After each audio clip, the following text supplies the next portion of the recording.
We Hi, we everyone. we may have to change that music every Yeah, time. the music is very somber. So I'm Luann Morris, and I'm here with Deborah Colleen Rose, and she is recording her audio biography. We're doing it in snippets, so don't be alarmed that we are skipping. We're on marriages, so we're skipping marriage number two, and we're going to go right on to number three. Just moving right on. I'm just not ready to talk about number two. Just to explain a little bit. My second marriage was deeply, deeply passionate, and it was also deeply traumatic because he died after we had only been married a year, and so I was widowed at a very early age. But there was a lot going on because we had an on and off relationship. But I'm not ready to talk about that yet. So moving right along. Moving right along. So, approximately what age were you with number three? Oh my God, let me see if I can figure that out. Katie was born in 1990. So I don't know, maybe 27, Okay. 28. Okay, somewhere around there. Yeah. Again, remember head injuries, timelines are a little messed up. But I got married, I think, around 18 months after I had been widowed. But I had known this person for quite a while, and we had been friends, and we did bounty hunting together because he was a bounty hunter. And, I often thought maybe he married me because he just wanted to help participate in my bail bond business. But, I have a lot of theories. Perhaps. I have a lot of theories about that marriage or lack of or whatever. So, anyway, so he was Jewish, and he was 6 years younger than I, which was the beginning of me moving into younger men.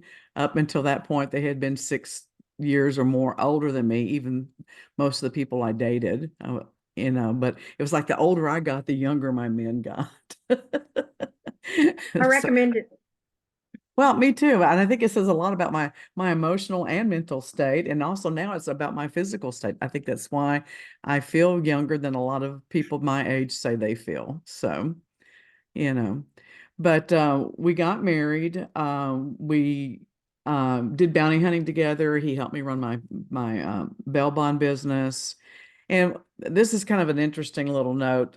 My second husband wanted to be in the bail bond business, and I didn't even know what it was. So I helped facilitate putting the money together so we could start that business. And then with my third husband, he wanted to be a private investigator, and I facilitated getting him licensed so we could start a PI business.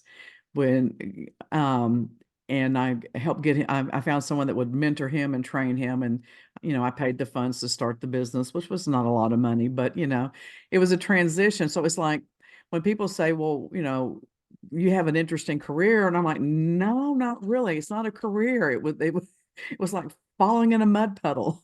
I didn't grow up wanting to be a bail bondsman. I didn't grow up wanting to be a private investigator.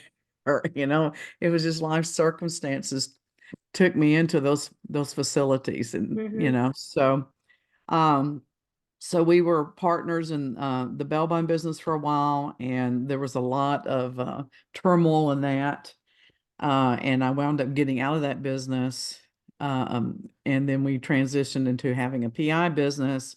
And then when the marriage started going down the tubes, I went and worked with another PI company for a while, and they went to jail Great. for doing, illegal record searches and getting illegal information, and which was fine because the arrangement we had is I walked into their office and was trying to apply for a job, and the owner was a woman, and she goes, well, I'm getting ready to close the business because I don't have enough business. I'm like, wait, this is what I do. I'm a sales and branding and marketing person. I said, give it 6 months. I'll build the business up for you, and then you can make me a partner. So I did. I mean, I went in there and increased their business like by 500%. And we got on radio shows. And that's how I met my friend Gail Lightfoot. She interviewed us on one of her radio shows and stuff like that. And the business grew. And about the time I was going in there going, okay, it's time to make me a partner. Here comes The the Fed. law. Yeah. 411, 911, you know, and, I don't think she served any time or anything like that. But at that point, I started my own business and just transitioned and just kept growing and been doing it for over 35 years now. So why are we talking about this? I'm supposed to be talking about my marriage. Yes, you Um, are, but you told this to say how you met him, yeah. right? So anyway, the thing about it is that also one of the reasons why I went to apply for a job with her is because he was in and out of the marriage by the time I went and applied for this job, because and so I didn't know that I could count on him. I couldn't count on him as a spouse, so I didn't know if I could count on him as a business partner either, because he was in and out constant. And when I mean in and out, I mean in and out. He would leave. He would just disappear. You So, know. how long were you married? Uh, right about 4 years or so, you know, and what was interesting, oh God, I'd forgotten this. It's weird how this stuff just pops in my head because I don't know what I'm going to say. And then it just pops in my head. We got married on Halloween Yay. and I was pregnant. Um, and I went to my dad's in Texarkana, and we were going to have just a little house wedding there with a few of the family members there. And I don't know. My dad knew something was up with me because I'm like, I'm going to the mall to get my hair done. Well, I wasn't going to the mall to get my hair done. I was leaving. What? I didn't want to get married. I was like, nope, no, I'm not doing this again. And my dad followed me, and basically He's a smart man. we had a shotgun wedding in reverse for all practical purposes. He's like, no, you're getting married. And so he made me come home and we had our little afternoon wedding. And Josh, I guess he was like, 3 or 4, maybe three or anyway, he had a cute little dinosaur costume for Halloween, and he stayed with my stepmom and my dad while we went and had our honeymoon night at a hotel. But anyway, I wound up not having that baby. And but I did have a child with him later on in the marriage. Um, so anyway, it started out weird. It started out weird. You had cold feet, or do you think you knew something? Oh, I know I knew something. I mean, our very first time that we went out, it wasn't even a date. We were out running the streets looking for some bond jumpers. Okay. And this was even before my other husband, my previous husband, had died. We were working together doing bond jumping because um, well, just because we'll have to talk about that when we do that session. But anyway, and so I'm like, okay, I don't know much about you. I don't know a lot about this business. I was learning the business and everything because before that, I had been in the corporate world working with Honeywell and Wang computers. And, when we first got our bail bond license, I didn't even know where the jail was. So, Okay, there you go. so that was a whole And learning that was curve. before Google. Oh, yeah. Oh, yeah.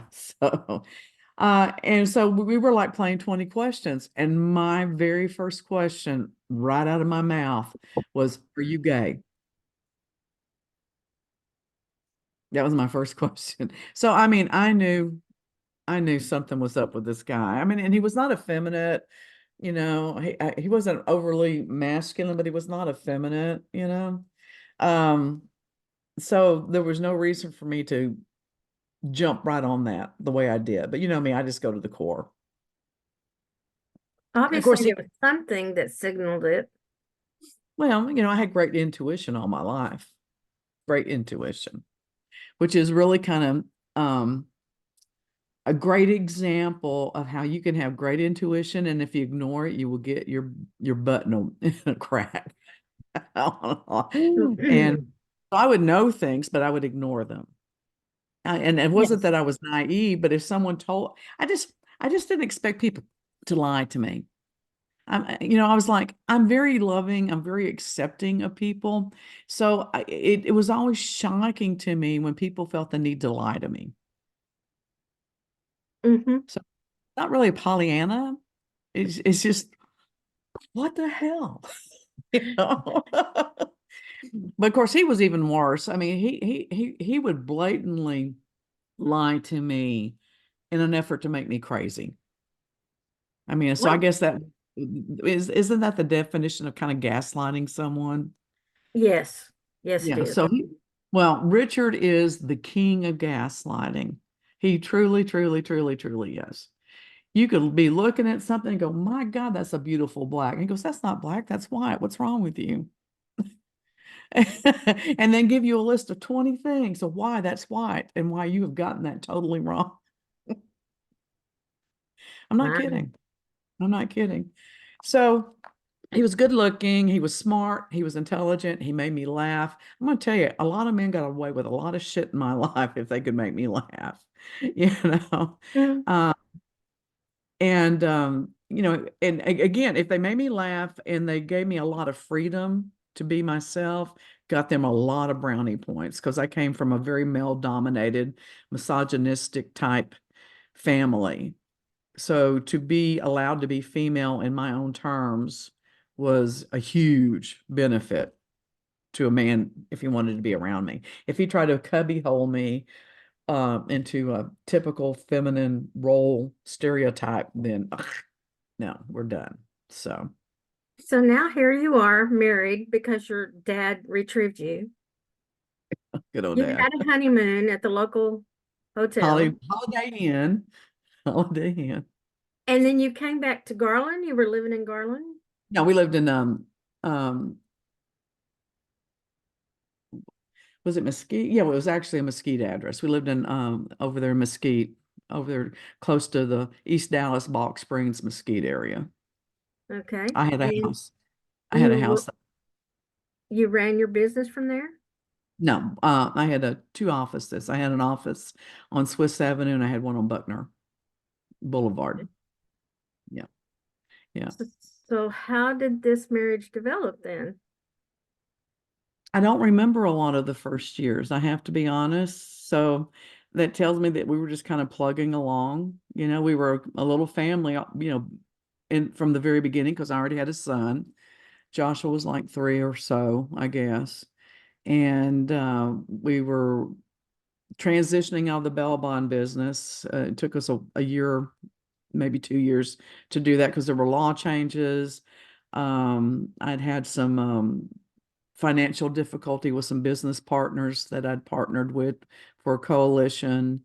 Um, I was heavily involved in the politics and doing lobby work, both on a state level and a national level on, laws that affected the bail bond business and the industry. And I was doing a lot of my own bounty hunting. And I actually loved the business, but I'm not good at politics. I'm still not good at politics. I'm good at reading people, but I'm not good at modifying my behavior to politic well. I Mhm. don't play well with others because of that. So you realize that we're talking about everything except your marriage. Well, because they're all entwined. The business and the marriage are entwined because we worked together and we were married. Um, and I didn't really realize how entwined they were until this morning when I started thinking about it. I'm not trying to avoid it. I mean, I can talk about the end a lot better than I can the beginning and the middle. I don't remember a lot of. We were married. We worked together in the bail bond business. I got him licensed, helped him get licensed as a private investigator. We actually did a lot of work with Brian Loncar, the attorney that passed here a couple years ago, Mhm. and a bunch of other criminal attorneys that have now. All the criminal attorneys I used to do bonds for now do car wrecks, personal injury. I guess because there's more money in that now than there is criminal. Probably. Um, and then we worked cases together, and I don't really recall a lot about the marriage until we had a case that we were working together, and it was a friend of mine that got shot by her ex-husband, and she was dating a Dallas County Sheriff's deputy, and they both got shot and killed at my son's daycare center right there, basically in front of me. And based upon the timeline and stuff, it appears that I was there and actually saw the shooting, but in my mind, I was a block away and did not actually see it. So I don't know if I actually saw it or not, but from what I have been told in the past by people in that Involved. scenario involved, I was actually across the street and witnessed it. And so he shot them, and he took his daughter and kidnapped his daughter. And Richard and I actually worked together. Richard did more of the field work. I did more of the internal work on locating him and trying to retrieve the daughter and finding him because, of all the things and stuff. And he got a lot of newspaper press because of that and the attorney he was working with. And after that, I don't know. That's when things really got cattywampus in the marriage, and he would just disappear. And it'd be a couple days at a time, and then it would be a week at a time, and then it'd be a couple of weeks at a time. And then he and I were having a discussion. We were out driving around Lake Louisville, looking for some people on a case that we're working on. He goes, I really need a child of my own. He goes, I love Joshua, but I want more children. And I'm like, well, I hadn't really considered that, you know. And so we discussed that. He goes, I really need that if, to feel content. So I wound up getting pregnant, and that's my daughter, Caitlin. And in the course of the pregnancy, that's when my memories start really getting clearer because he left in the middle of my pregnancy and just disappeared for a month. Boom. And I was having health issues and couldn't really work much. And my electricity got turned off in the interim of this pregnancy twice. I didn't have water for a week. Um, I was doing some paralegal work for an attorney, and he offered me $50,000 to adopt my child. What an, and he was like, well, he and his wife would come over and go, Richard's never coming back and blah, blah, blah. And, he's an asshole and blah, blah, blah. And you really need to get out of this situation, blah, blah, blah. And I'm like, you need to get out of my house, blah, blah, blah. Blah, Yeah. blah. And so the most vivid memory during the pregnancy that really kicks in, there's two of them. One, my car got repossessed during this time because, again, I can't work. And he's gone in and out most of the pregnancy. All right. And so one of my old bail bond clients brought over a good time van and gave it to me. So I now, I mean, that So was a you'd have a fuck. way to go. Yeah, that was a true fuck mobile. I mean, it was fun though. I liked having that. And then I wound up getting a minivan um a month or so later. And I don't remember how that happened, but I did. And I'm doing surveillance. Okay. So I have started picking up surveillance clients so I can make money. And I'm out to here pregnant. I'm like 8 months pregnant and I'm doing surveillance and I'm real tired and I'm real hormonal and I'm about to doze off. And all of a sudden, I feel this metal jab into my face. And this little guy, I mean, he was a teenager, and this is like in October. And so Katie was born in December. So that tells you how far along in my pregnancy I was. He jabs this gun in my face and goes, give me your car. And hormones or bad juju. Because Our combination. all I did was my arm went straight up. I grabbed the gun, I twisted his arm, and I punched him in his face. And I won't let go of his arm. And I continue punching him in his face, going, I am 6 or 8 months pregnant. You don't do that to a pregnant woman. Well, you don't do that to anybody, but I was real personalized. And I'm just punching him in his face. And he finally gets loose and he starts running. And I'm like, oh no, motherfucker. So I start the car, the van, and I'm going to run him over. I have lost my mind. I am pregnant hormone insane. This man tried to hurt my baby. I'm going to kill him. Okay. Yeah. And he's run, and this is in parts of South Dallas where they don't have curbs and they didn't have alleys that are paved. And he's running through yards and I'm driving through yards. I'm Oops. going to catch him. And about that time, a contraction hit. And I like to have lost control of the van. And so I had to stop. I pulled over. I had to stop. And I can't get a hold of Richard. And the cramps are pretty bad and they're coming pretty fast. And so I called my mother-in-law. Why I did that, because I couldn't stand that woman and she couldn't stand me. I don't know why, but I did. And I drove myself to the local hospital and she showed up there and it turned out to be false labor. And so then I went home and I don't remember anything until I went into labor again and had Caitlin. Well, it's just odd. So did he ever show up? I don't remember. This is going to be a short show, isn't it? That's okay, but you called his mother. Did she not know where he was? Oh, Virginia knew everything. Richard always said this, and it is true. This is so true. He says, I could kill someone and call my mother and tell her. And she goes, well, do you want me to bring one or two shovels? You know, that boy did no wrong in her eyes. Mhm.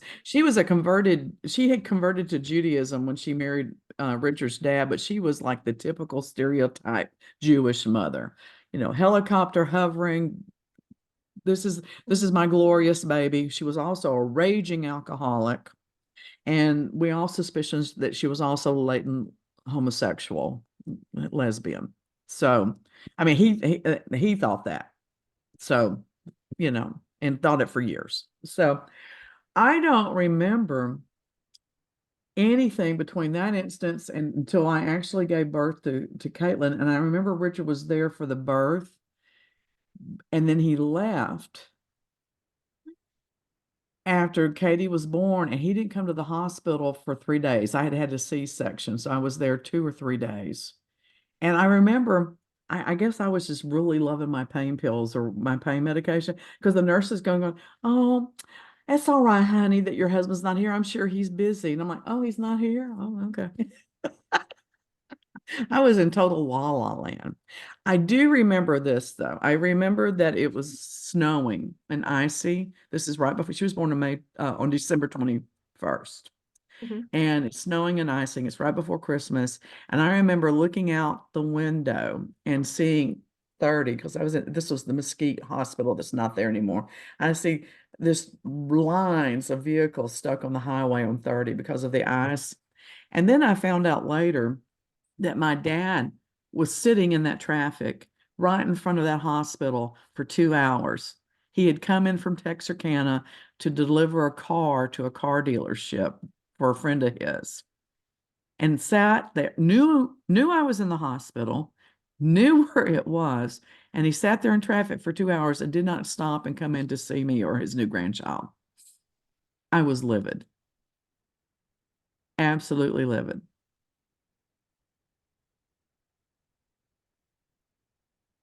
What does that face mean? There's no excuse for that. I'm telling you, people are mean to me.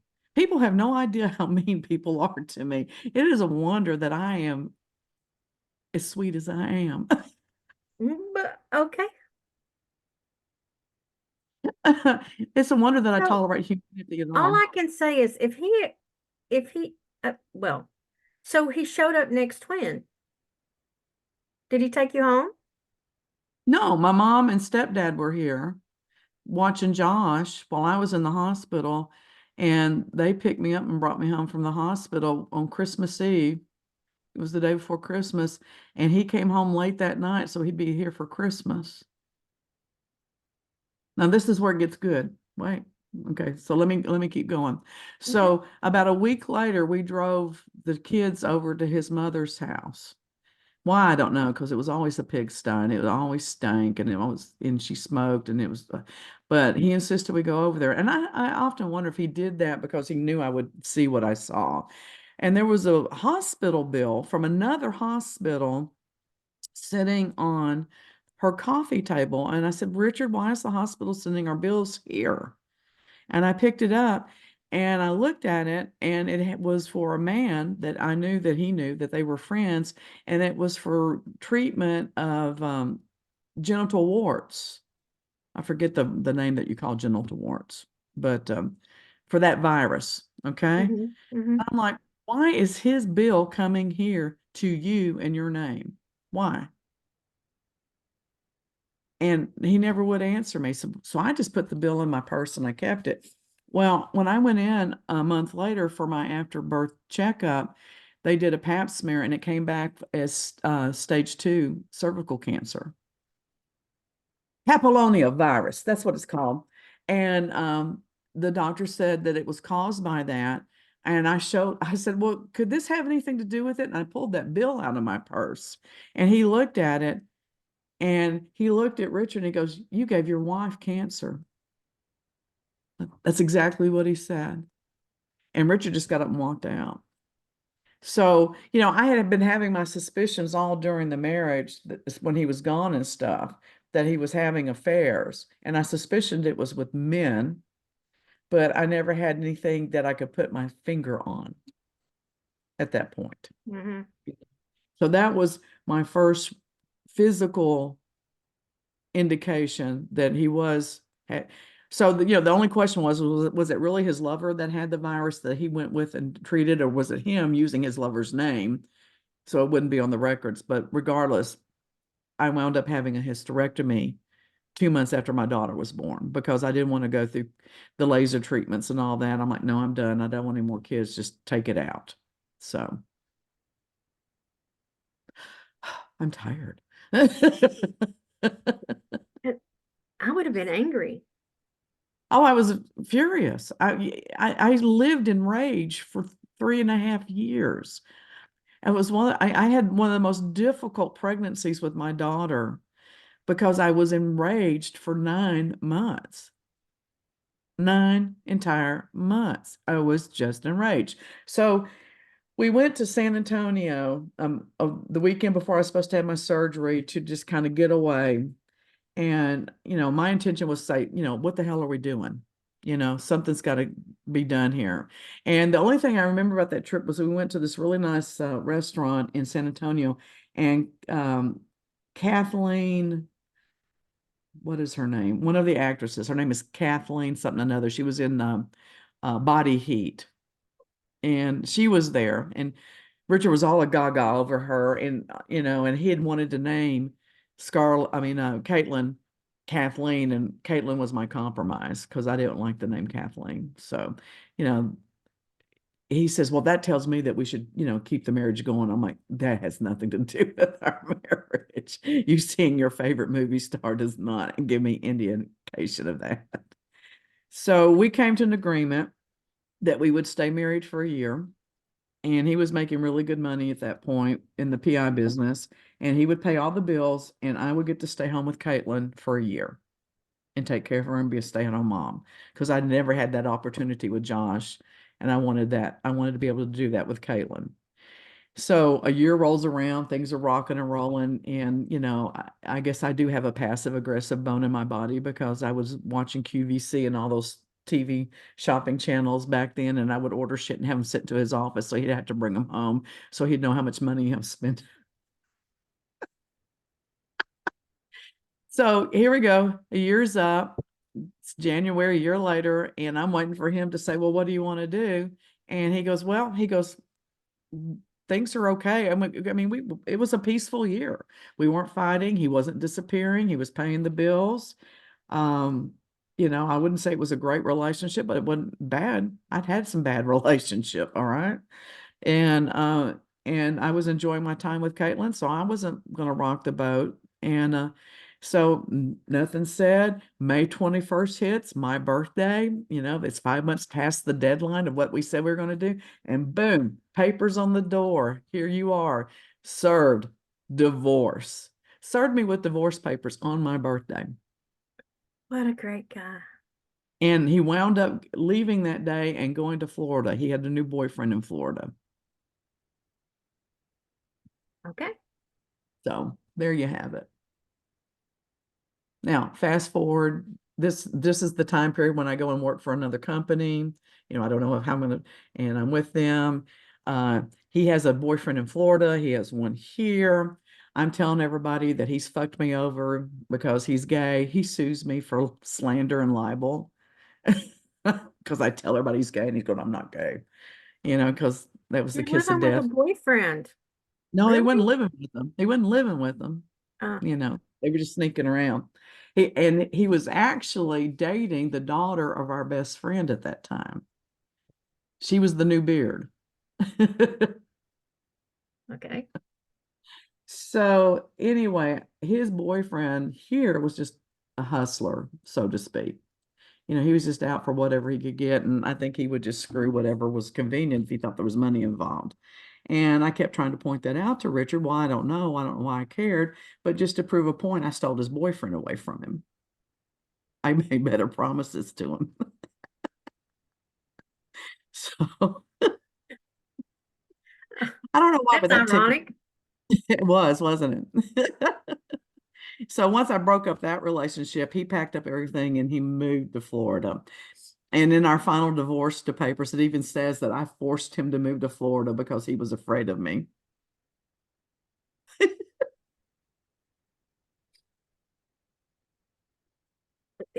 I would have said, what about the fact that you wanted to have a child? I got pregnant and you disappeared the whole time.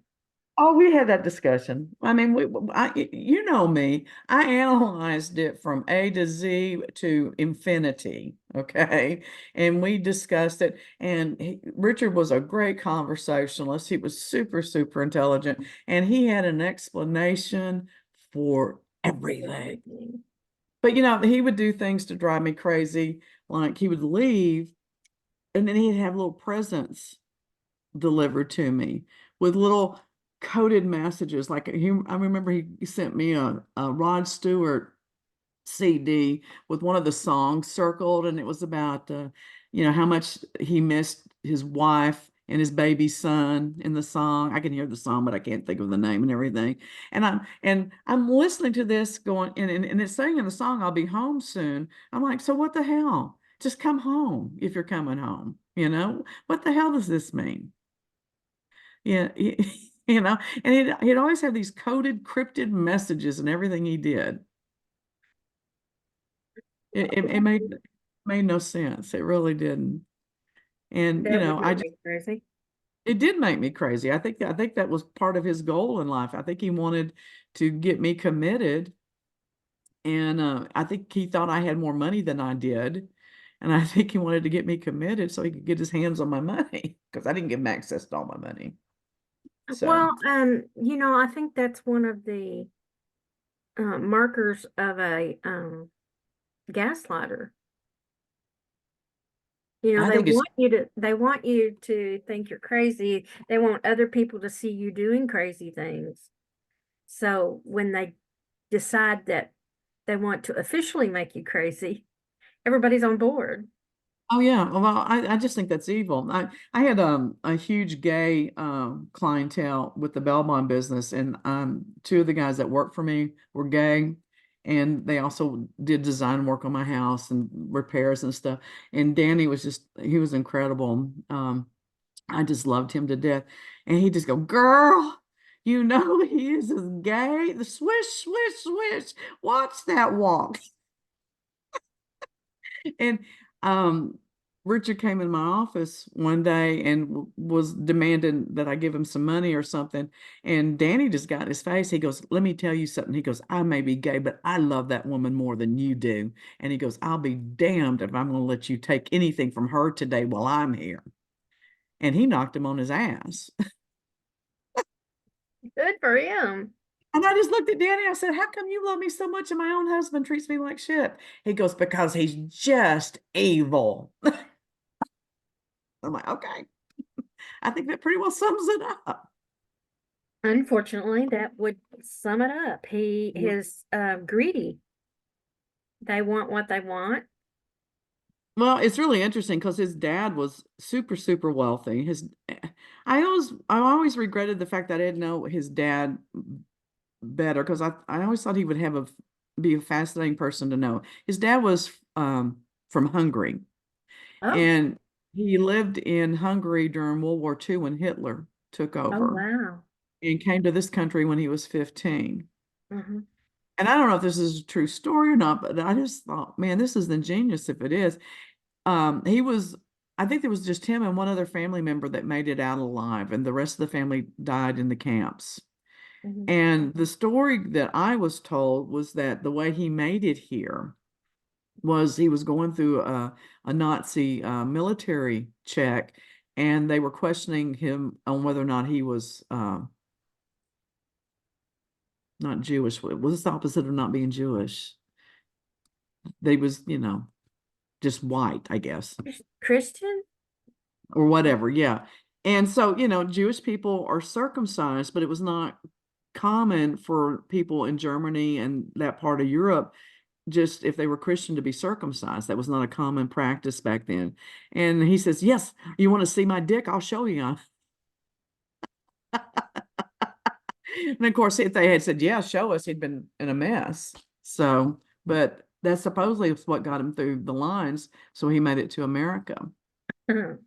And he was a devout Democrat and lived across the alley from President Bush when he moved over here to Dallas and used to Wow. go to all his Fourth of July parties, which I just thought was hilarious. Wow. So, Richard's mom and dad were divorced, huh? Yeah, they divorced when he was, I guess, not quite in his teens, and he had a younger brother named Stephen. And What happened to him? well, he's dead now. Okay. He was an alcoholic and an addict, and wound up dying an early death a couple of years ago. That's sad. I know a lot of people that are dead. Me too. Yeah, yeah. So Virginia's gone. Gabriel, his dad, is gone. Richard's still alive, as far as I know. No one's said anything about him not being alive. But I get calls all the time for bill collectors for him. I'm like, I don't know this man. Still, Yeah. after all these years? Yeah. Yeah, his dad disinherited him. He didn't get any money when his dad died. Oh boy. I bet that So, was something. well, I don't believe in karma in the traditional meaning, but when people say karma is that you reap what you sow, well, he's getting karma. He's reaping what he sowed, you know. So, what are you what are you thinking? Well, you said that his brother was a drug addict and, An and an alcoholic. alcoholic, so he kind of followed in mom's footsteps. Mm-hmm. So Mm-hmm. I'm surprised that Richard didn't. Well, I think that he went a different direction. He just went into having no character. And so, Gabriel was very wealthy in the way he made his fortune, from what I was told. I don't know if any of this is true. I have nothing to prove it, but it's what I was told by the family, is that he had a TV repair shop over there off of Fitzhugh in that little section over there where there's that shopping center, the little strip center and stuff. Used to be the pharmacy and the sweet shop and all that. And people would bring their TVs in for repair. And he says, "Oh, well, this can't be repaired. You just need to buy a new one," and would sell them a new TV. And then he'd keep the old TV and then he'd repair it and sell it, you know. So, and then he bought a lot of low income homes, and had rental property and stuff. And so he lived very well and invested well. And, Virginia lived, on not poverty level because she had a good job until she retired, but She didn't have much of anything. Her furniture was ratty. I don't know why she lived the way she did, because she could afford better, but she didn't. So Yeah, that is odd. You would think so that that with a successful husband or ex-husband that she would have been used to that, living better. yeah, you know. But her drinking was a problem even when the boys were little, because Richard would tell me stories about, he played soccer and he'd be at the soccer field waiting for someone to pick him up, and he'd be there 2, 3 hours till like 9 o'clock at night waiting for Damn. her, and for her to pick him up because she was drunk and forgot to come get him and things like that. And I know for a fact that there was court ordered visitation for him to see Caitlin, and Josh would go with her because by that time he was old enough to see what was going on, and he could call me if something was wrong. And Richard would take them over to Virginia's and just leave them, and he would call me saying there's no food in the house and we're just sitting here eating Cheerios, and I'd have to go get them.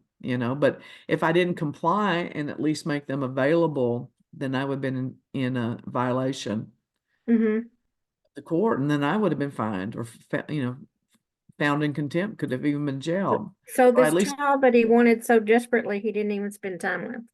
mm-mm, no, and he never came to see her. And he wound up giving his parental rights, signing his parental rights over to me so that Scott, my husband, could adopt them.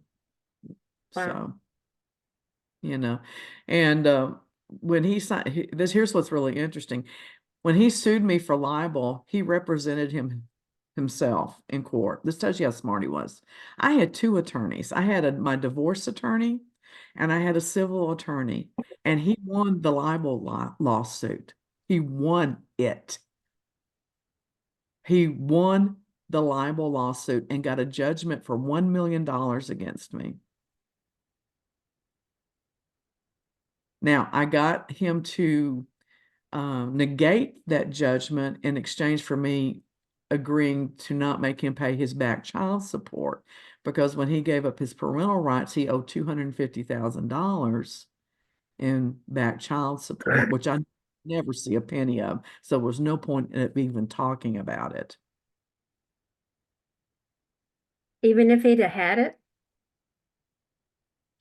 No, no, he wasn't going to do that. He could have always sent money for Caitlin, even for presents or whatever. He never sent her a gift. He never sent her a card.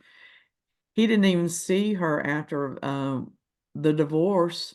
And well, he saw her once. I take that back. He saw her once and he didn't see her again until she was 18 years old. And then all he wanted to do was try to get a hold of her money. And when he couldn't control her money, he sent her home. Now that's what she What told does me. she think about that experience? She's very unhappy. She's like me. She's very unhappy that she can look past the inadequacies of her parent, and yet they still fail to try to maintain a relationship. And that kind of sums up how I am with my dad too.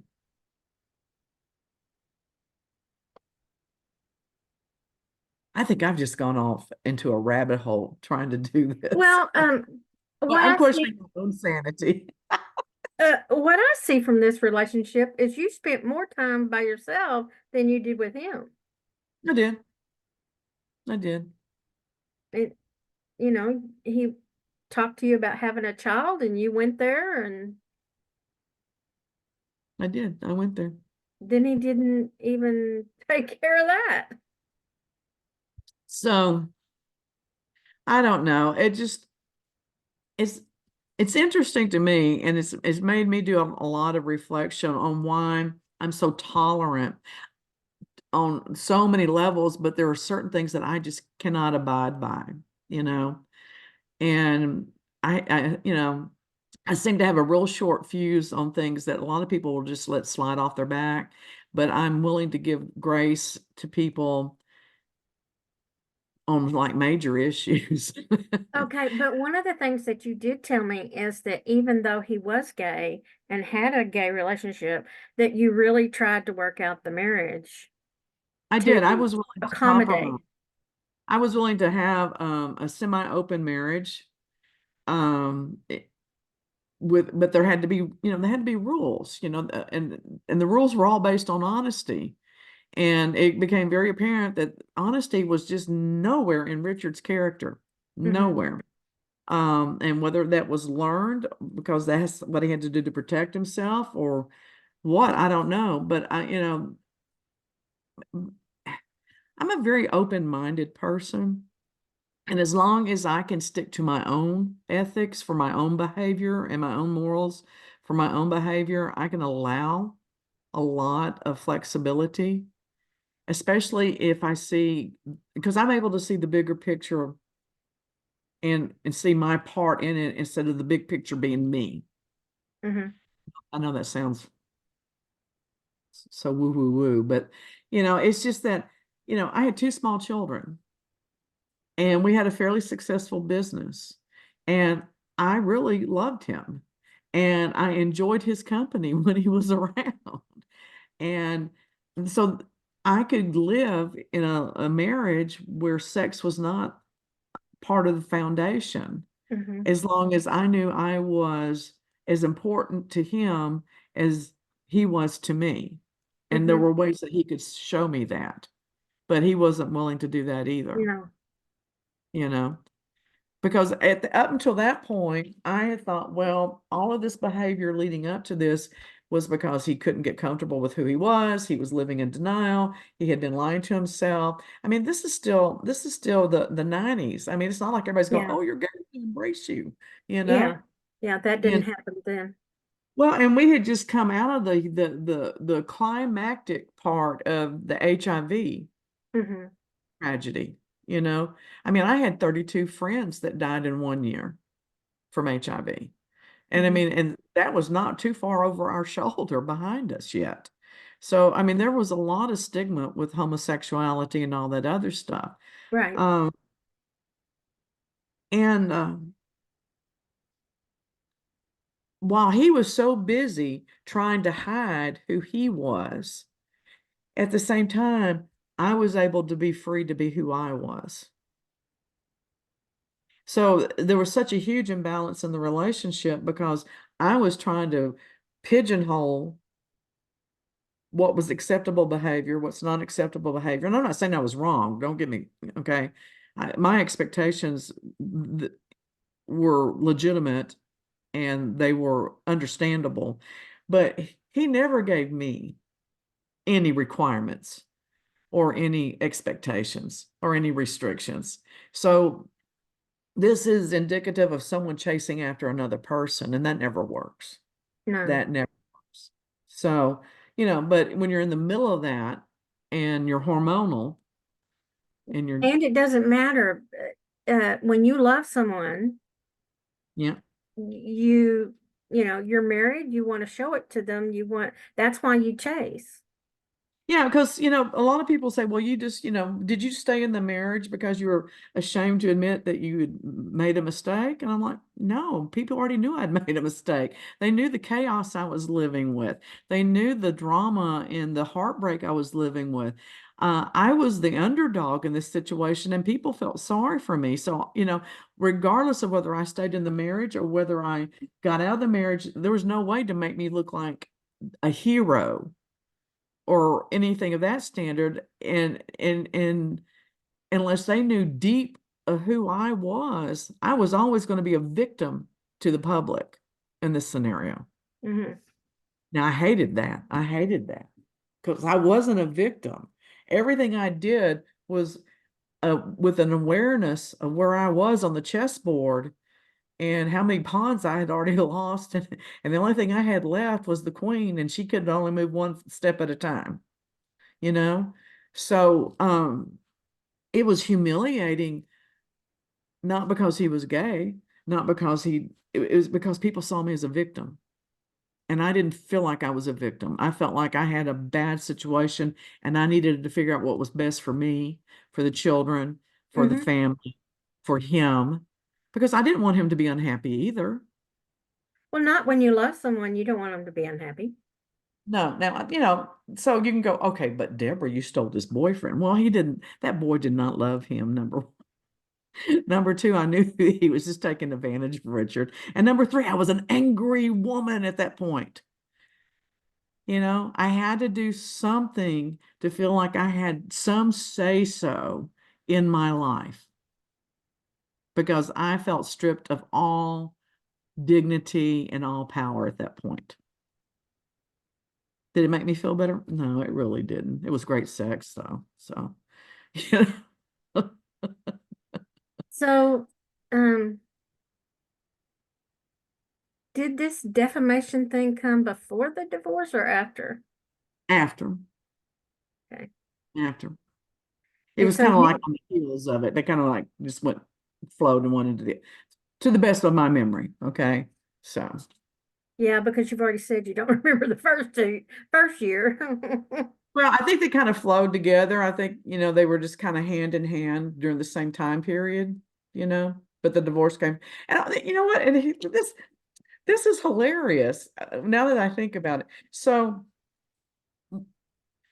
I have money, but I can't touch it because it's tied up in the bond business to where I can't touch it. Okay. And there's a whole big explanation. And it's not worth explaining. Just know I can't touch it at this point. And it's like having a lien on a house. All right. Mhm. And so I am having to move out of the house that I had bought before we were even married because I'm having to downsize. And I'm moving closer to friends so they can help me with the kids and stuff like that. So I am selling everything out of this house. I'm selling the copper pipe. I'm selling the appliances. The carpet was new, and one of my friends that was a contractor came and pulled the carpet out and sold it for me.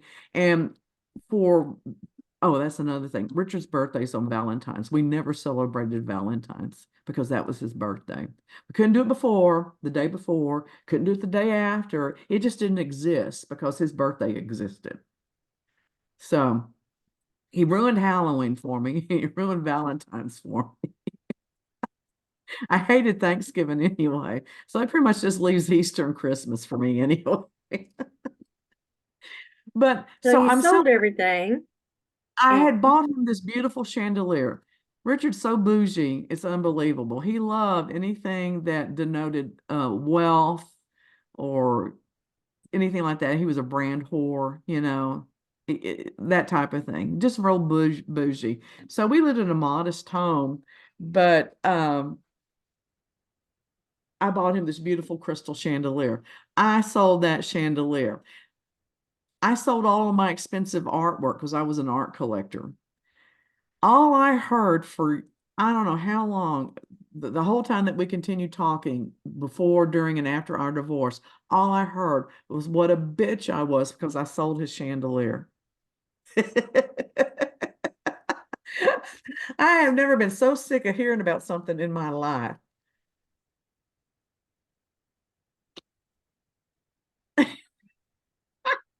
good God.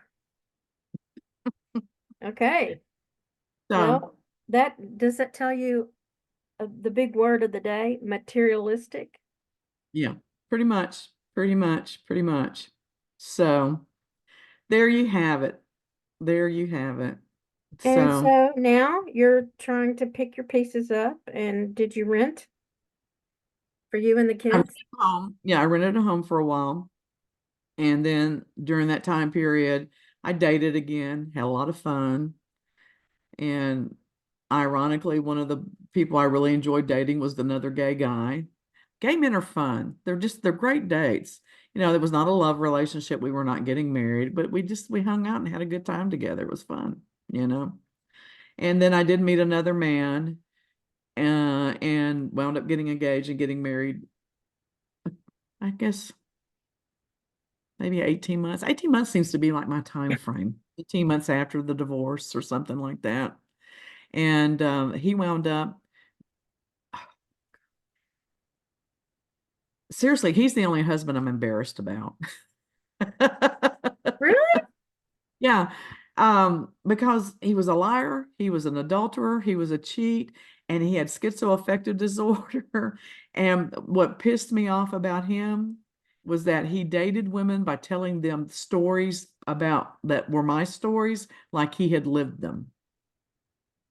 He was Well, picking that up women. sounds like a great place to stop because next time we're going to talk about husband number 4. I want to talk about my dating. Dating was much more fun. We need to get Well, to my you date. can do that. This is the dating between 3 and 4, right? When I'm the dating after one and between 1 and 2, and the dating after three between 3 and 4. Yeah. So anyway, we can do that. So I'm done. So you have some good stories about your dating. I enjoyed dating. Dating's fun. I always laugh at people that talk about and complain about dating. I always thought it was fun. I had a good time. I always met interesting people, and I dated a wide spectrum of people. So I never got bored. I guess not. All right, well, tell everybody goodbye. Yes, uh, this audio biography will be continuing. We're only up to about age, what, 33? Yeah, but we have so much stuff that we have to go back and cover. We're just focused on marriages right now. And those are Right. really, except for my marriage to Scott, the others are just little snippets. I mean, they're like commercials between the good stuff. Yeah, I can see that. I can see that. Okay, All stay right. tuned for the next episode of I'm no angel, but I have met the devil. Yeah, yeah. And he looks like you. No, I'm just kidding. All All right, right. Deborah. Fun as All right. usual. Thanks. Bye. Bye.